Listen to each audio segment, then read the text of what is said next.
चलो बच्चों, तो आज हम लोग स्टैटिस्टिक में सेकंड पार्ट का फर्स्ट चैप्टर कंटिन्यू करते हैं जिसका नाम है प्रोबेबिलिटी। देखो, इस चैप्टर में हम लोग एक्सरसाइज 1.1 देख रहे थे ना, प्रोबेबिलिटी की पहली एक्सरसाइज देख रहे थे, जिसमें हम लोगों ने इससे पहले जो थियरी समझी थी कि सैम्पल स्पेस किसे कहते हैं, इवेंट किसे कहते हैं, उसके अलग अलग टाइप समझे थे, उसके रिलेटेड ही सम्स देख रहे थे ना, जिसमें हमने एक्सरसाइज के 1 to 8 तक के क्वेश्चंस किए थे। आज हम लोग एक्सरसाइज 1.1 में क्वेश्चन नंबर 9 देखें। Exercise 1.1 question number 9। तो आपकी टेक्स्ट बुक आपके साथ में रखो और उसमें देखते जाओ कि क्वेश्चन नंबर 9 में क्या लिखा हुआ है, उसका सॉल्यूशन यहाँ पर करें। कि जैसे क्वेश्चन 9 में लिखा हुआ है कि 2 numbers are selected at random from the first 5 natural numbers. पहले 5 जो नेचुरल नंबर्स आते हैं 1 2 3 4 5, ये 5 नेचुरल नंबर हुए ना, इनमें से कोई भी 2 नंबर सिलेक्ट करने हैं। उसके आगे लिखा हुआ है the sum of 2 selected number is at least 6 is denoted by event A. Event A ये कहलाएगा। And the sum of 2 selected number is even is denoted by event B. ये इवेंट ए और बी की डेफिनेशन, मतलब उसकी condition समझो दी गई है। Right the sets showing the following events and answer the given question.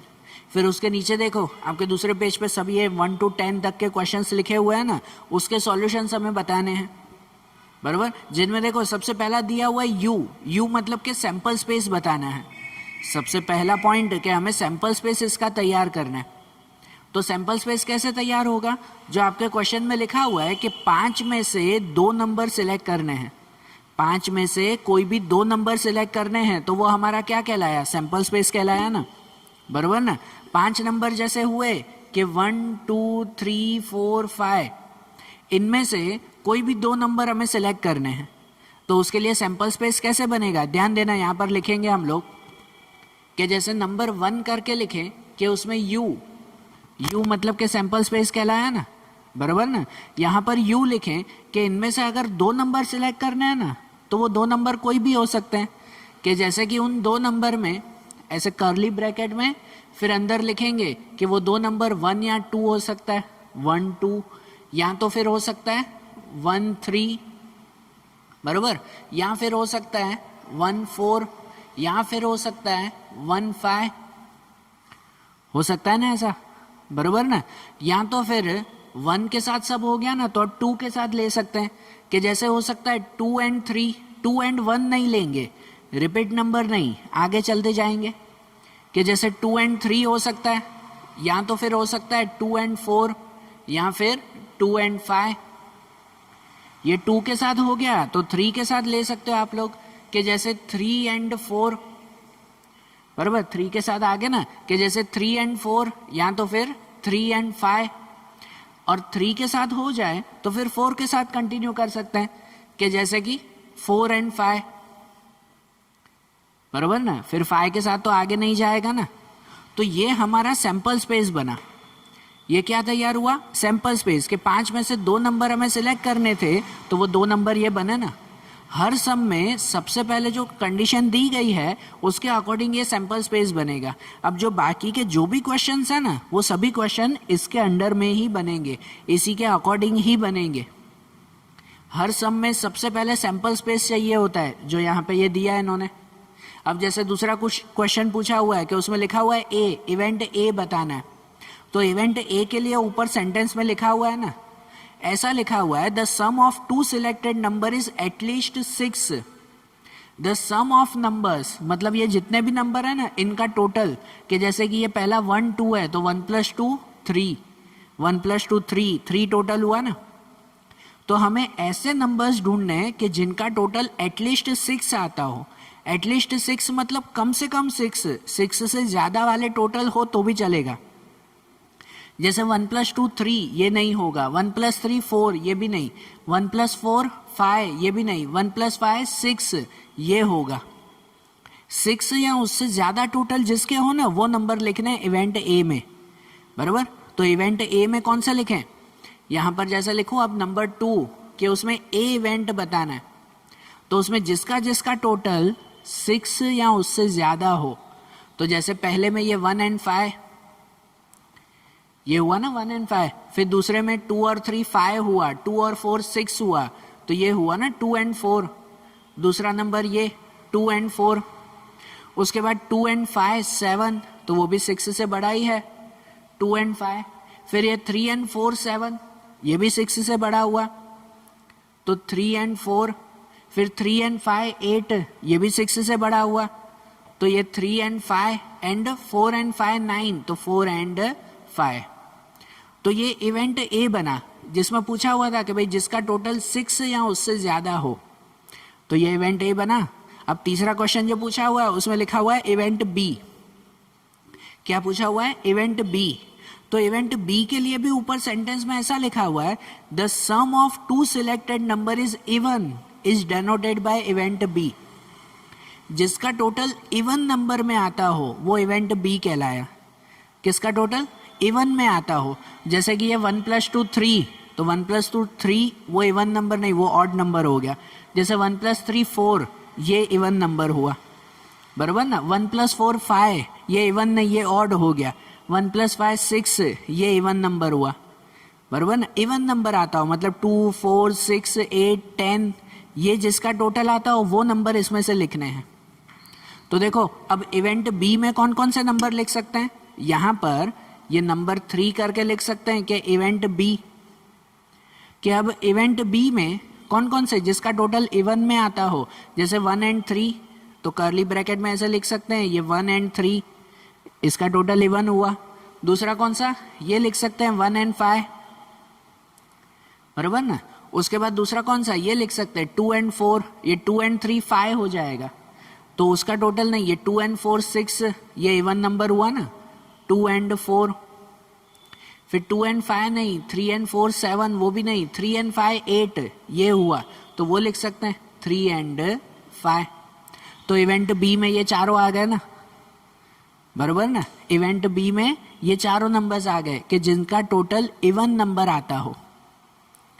समझ आई बात, क्लियर हो रहा है ना।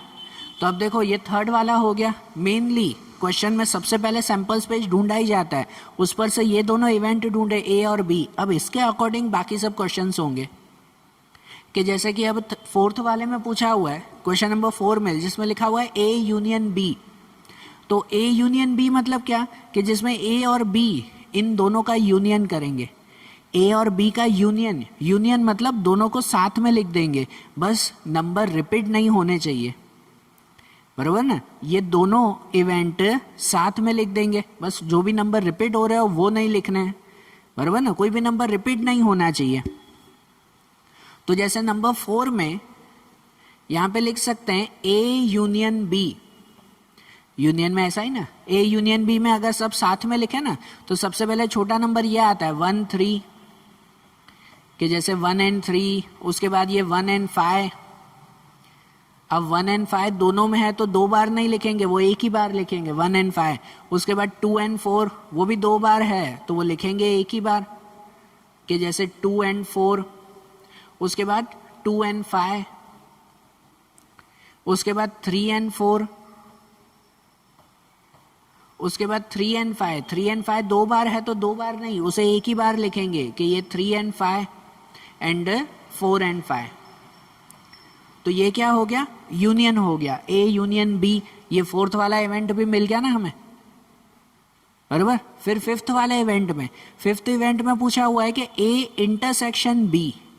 ए इंटरसेक्शन बी, इंटरसेक्शन मतलब कि ए और बी में से कॉमन निकालने हैं। इन दोनों में जो नंबर कॉमन आते हो वो नंबर लिखने हैं, तो उसे इंटरसेक्शन कहते हैं ना, बराबर ना। ए इंटरसेक्शन बी, तो यहाँ पर अब नंबर 5 करके लिख सकते हैं कि ए इंटरसेक्शन बी।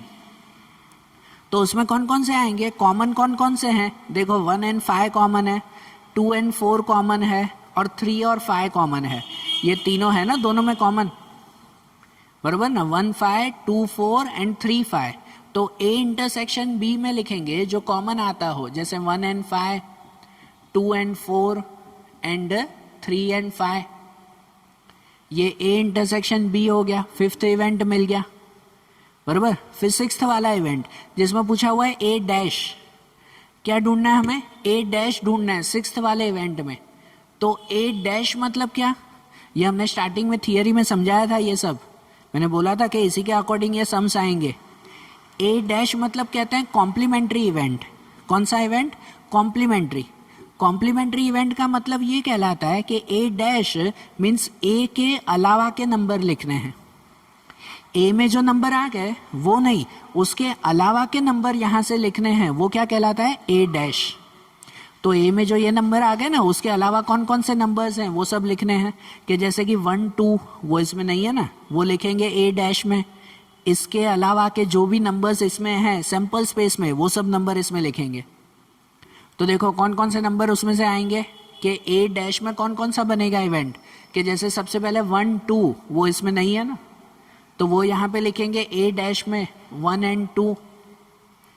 दूसरा कौन सा? 1 3 भी इसमें नहीं है, तो वो भी लिखेंगे 1 3 ए डैश में। उसके बाद 1 4 भी इसमें नहीं है ए में, तो जो ए में नहीं है वो सब नंबर लिखेंगे। कि 1 5 इसमें है तो वो नहीं लिखेंगे। 2 3 नहीं है ए में, तो वो लिखा जाएगा 2 3, बराबर। उसके बाद 2 4, तो 2 4 वो इसमें है, वो नहीं लिखेंगे। 2 5 भी है, 3 4 भी है, 3 5 भी है एंड 4 5 भी है। तो बस ये इतने नंबर हो गए ए डैश में, बराबर ना। ये ए डैश हो गया ना। ए डैश मतलब कॉम्प्लीमेंट्री इवेंट, ए के अलावा जो भी नंबर्स थे वो सब नंबर इसमें लिखें। समझ आ रही है बात? अब ए डैश के बाद 7th नंबर पूछा हुआ है, उसमें है a माइनस बी, मतलब कि डिफरेंस ऑफ इवेंट। नंबर 7 में पूछा हुआ है a डिफरेंस b। तो ये डिफरेंस मतलब क्या कहलाता है?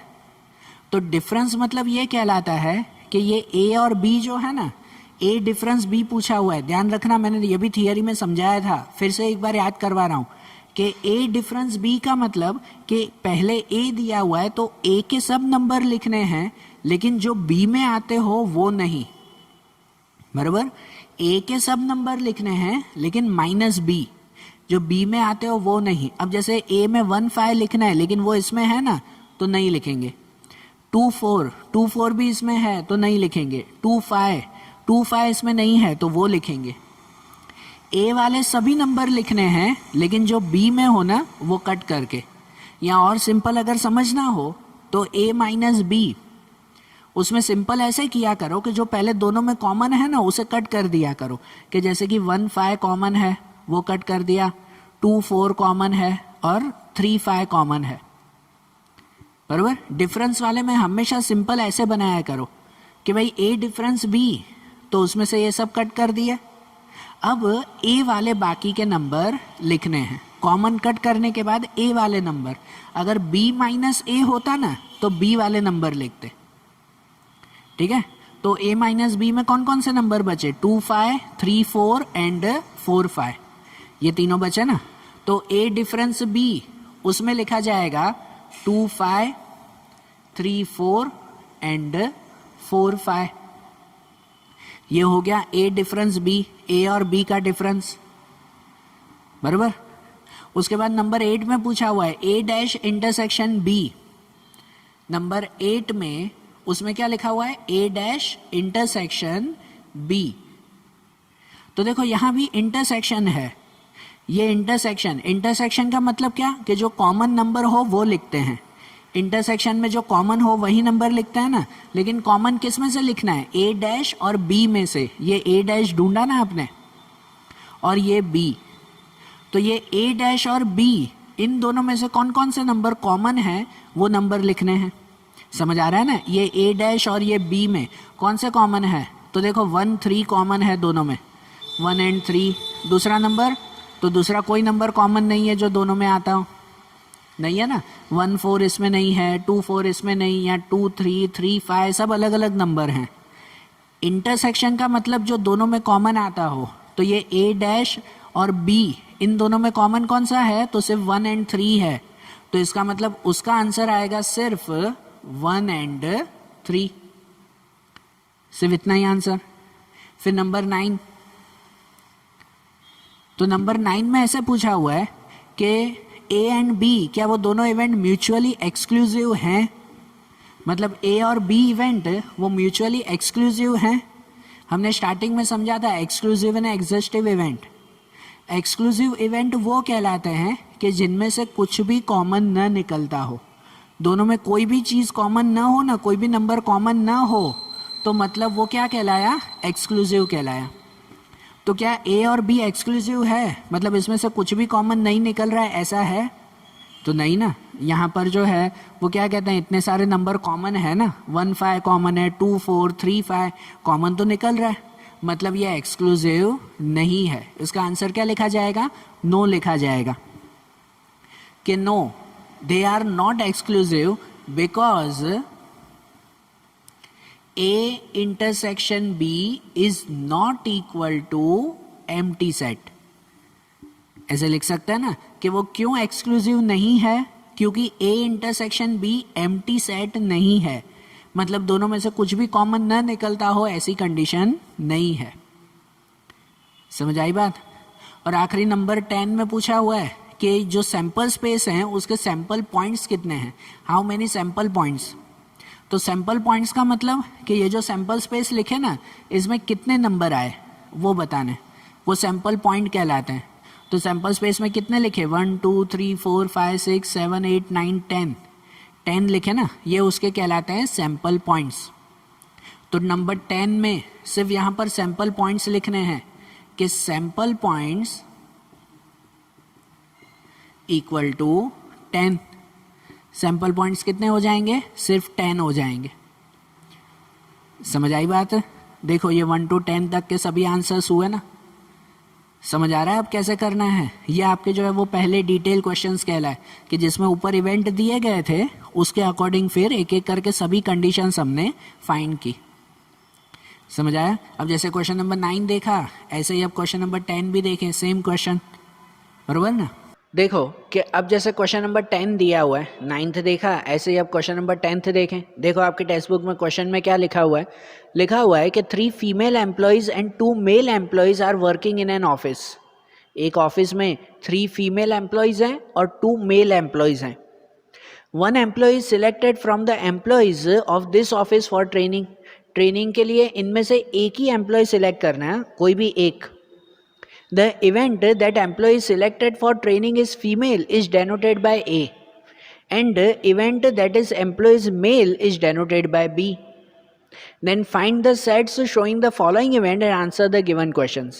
इसमें भी ऐसा ही ना कि भाई नीचे जो भी क्वेश्चंस दिए हुए हैं उनके प्रॉपर आंसर लिखने हैं।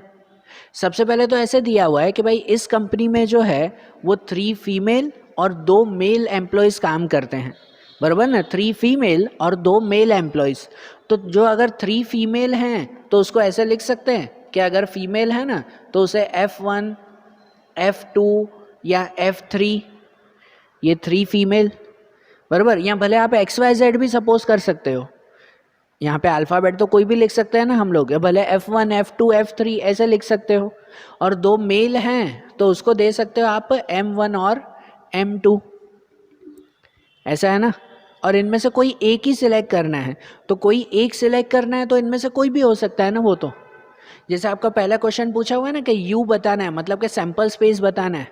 सैंपल स्पेस इन 5 में से एक सिलेक्ट करना है, बराबर ना। जैसे पहले कैसा था कि 5 नंबर थे, उसमें से 2 सिलेक्ट करने थे तो हम 2-2 की पेयर बनाते थे। इससे पहले वाला जो क्वेश्चन था, क्वेश्चन नंबर 9, उसमें 1 2 3 4 5 ऐसे 5 नंबर थे, उसमें से 2 सिलेक्ट करने थे तो हम 2-2 की पेयर बना रहे थे, 1 2 1 3 1 4। अब यहाँ पे भी 5 लोग हैं लेकिन उनमें से एक ही सिलेक्ट करना है, तो यहाँ 2-2 की पेयर नहीं बनेगी, सब सिंगल सिंगल ही रहेंगे। तो सैंपल स्पेस में कैसे लिखा जाएगा, देखो यहाँ पर कि जैसे नंबर 1 हम लोग सैंपल स्पेस लिखें, यू लिखें कि 5 में से एक सिलेक्ट करना है, तो वो एक कोई भी हो सकता है कि वो एक ये फीमेल भी हो सकता है, मतलब F1, वो हो सकता है F2 भी, या हो सकता है F3, या हो सकता है M1, या हो सकता है M2। मतलब तीनों फीमेल में से कोई भी या दोनों मेल में से कोई भी हो सकता है ना।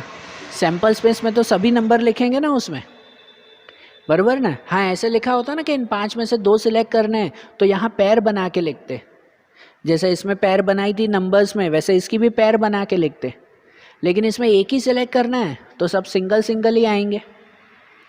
अब जैसे सेकंड क्वेश्चन है कि इवेंट ए बताना है, इवेंट ए, तो उसके लिए ऐसा दिया हुआ है ऊपर सेंटेंस में कि one employee selected from the employees of this office for training. The event that employee selected for training is female is denoted by A. कि जो फीमेल सिलेक्ट किया जाता है उसे इवेंट ए कहें, तो फीमेल मेंबर्स को, तो फीमेल मेंबर्स कितने हैं, ये 3 ना, तो इवेंट ए में ये तीनों फीमेल मेंबर्स लिखे जाएंगे, बराबर। फीमेल मेंबर्स को इवेंट ए कहना है, मतलब यहाँ पर नंबर 2 में लिखें कि इवेंट ए, उसमें लिखें फीमेल मेंबर्स, मतलब ये F1, F2 एंड F3, ये फीमेल मेंबर्स, ये इवेंट ए में। और तीसरा क्वेश्चन जो इवेंट बी पूछा हुआ है, तो उसमें ऐसा लिखा हुआ है कि the employee selected is male is denoted by B, कि जो मेल सिलेक्ट कर रहे हैं उसे इवेंट बी कहें, तो मेल में कौन से, M1 और M2, उसे इवेंट बी कहा जाए। मतलब कि जो उसके बाद थर्ड क्वेश्चन लिखना है कि इवेंट बी, उसमें कौन कौन से आएंगे, M1 एंड M2, ये दोनों होंगे ना, M1 एंड M2, ये इसे इवेंट बी कहेंगे कि मेल को सिलेक्ट करना है, बराबर। आ रही है ना बात समझ में।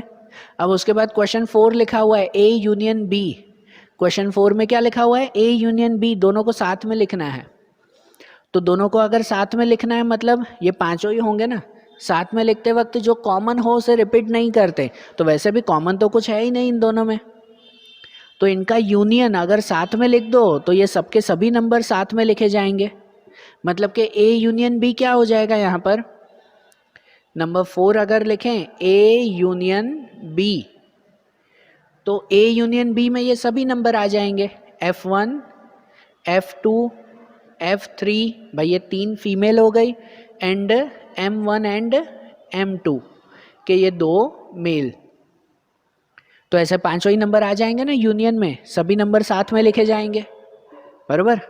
अब उसके बाद नंबर 5 में पूछा हुआ है A इंटरसेक्शन B, इंटरसेक्शन करना, इंटरसेक्शन मतलब A और B दोनों में से कॉमन निकालना, तो A और B दोनों में से कॉमन क्या निकल रहा है, कुछ भी नहीं है, कुछ कॉमन दोनों में, कुछ भी कॉमन नहीं है, मतलब वो एम्प्टी सेट है, बराबर ना, वो एम्प्टी सेट है।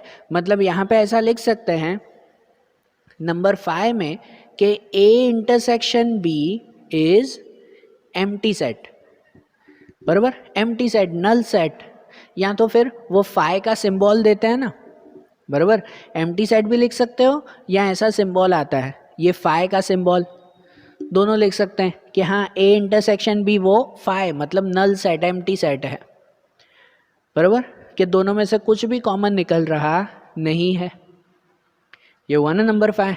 फिर उसके बाद नंबर 6, तो नंबर 6 में पूछा हुआ है A dash intersection B, number 6 में क्या पूछा हुआ है, A डैश इंटरसेक्शन B, तो A डैश, यहाँ पहले A डैश तो ढूंढ लें, है ना, ये तो A है, A डैश नहीं ढूंढा हुआ है ना, तो पहले A डैश फाइंड कर लें। यहाँ पे नंबर 6 करके अगर लिखें कि पहले फाइंड कर लें A डैश कौन सा है, A डैश मतलब क्या, तो A डैश मतलब कि A के अलावा के नंबर्स लिखना, A के अलावा, A में कौन कौन से नंबर है, F1, F2, F3, तो इसके अलावा कौन से नंबर हुए, तो इसके अलावा नंबर हुए M1 एंड M2, बराबर ना, इसके अलावा के नंबर वही हुए ना M1 एंड M2, तो मतलब A डैश में आ गया M1 एंड M2, ये A डैश। अब इस पर से ढूंढ सकते हैं A डैश इंटरसेक्शन B, ऐसी कंडीशन पूछी गई है ना कि A डैश इंटरसेक्शन B ढूंढना है, मतलब अब ये A डैश और ये B, इन दोनों में जो कॉमन हो वो, इंटरसेक्शन मतलब कॉमन निकालना, तो A डैश और B इन दोनों में से कॉमन क्या है, तो दोनों ही कॉमन है, M1 भी कॉमन है और M2 भी कॉमन है, तो मतलब A डैश इंटरसेक्शन B, उसमें वो दोनों ही नंबर लिखेंगे, बराबर ना, कि इन दोनों में कॉमन क्या है, तो ये दोनों ही कॉमन है, M1 एंड M2, लिखा तो ऐसे ही जाएगा ना उसमें, बराबर ना। अब उसके बाद नंबर 7, कि नंबर 7 में पूछा हुआ है can it be said that event A and B are mutually exclusive, क्या A और B वो दोनों म्यूचुअली एक्सक्लूसिव हैं, तो पहले भी बताया था एक्सक्लूसिव मतलब कि दोनों में से कुछ भी कॉमन न निकले तो वो एक्सक्लूसिव कहलाते हैं। तो क्या इन दोनों में से कुछ भी कॉमन नहीं निकल रहा है? हाँ, नहीं निकल रहा है। यहाँ देखा ना हमने कि A intersection B empty set है, तो हाँ ये एक्सक्लूसिव कहलाया। एक्सक्लूसिव वही कहलाता है कि जिसमें से कुछ भी कॉमन न निकलता हो। तो इसमें से नहीं निकल रहा है ना कुछ भी कॉमन, मतलब ये एक्सक्लूसिव है, यस लिखा जाएगा। मतलब नंबर 7 में लिखेंगे कि यस दे आर एक्सक्लूसिव, ये एक्सक्लूसिव है। क्यों?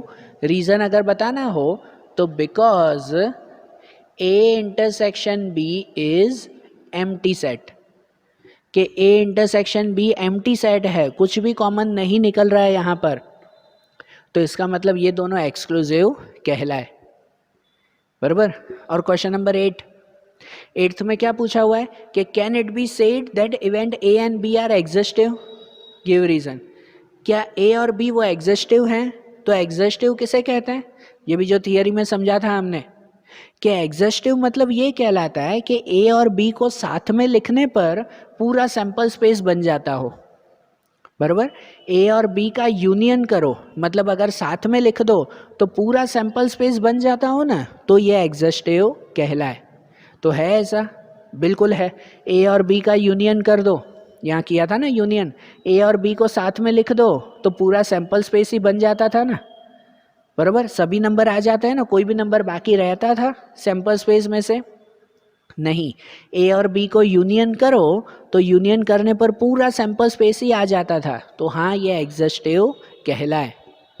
तो इसमें भी नंबर 8 में भी हम लोग लिख सकते हैं यस कि हाँ वो एग्जिस्टिव है। रीज़न क्या? तो because A union B is sample space. बराबर। A union B equal to sample space, के दोनों का यूनियन किया तो पूरा सैंपल स्पेस आ गया, तो हाँ ये एग्जिस्टिव कहलाए। बराबर। आ रही है ना बात समझ में? तो ये अब कैसे सब इवेंट फाइंड करने हैं वो समझ में आ रहा है ना? तो आज जैसे हमने 2 क्वेश्चन देखे ना, 9th और 10th वाला क्वेश्चन, अब ऐसे ही इनके जो बाकी के आगे के क्वेश्चंस हैं वो अब हम लोग अगले वीडियोस में देखेंगे। Okay, thank you.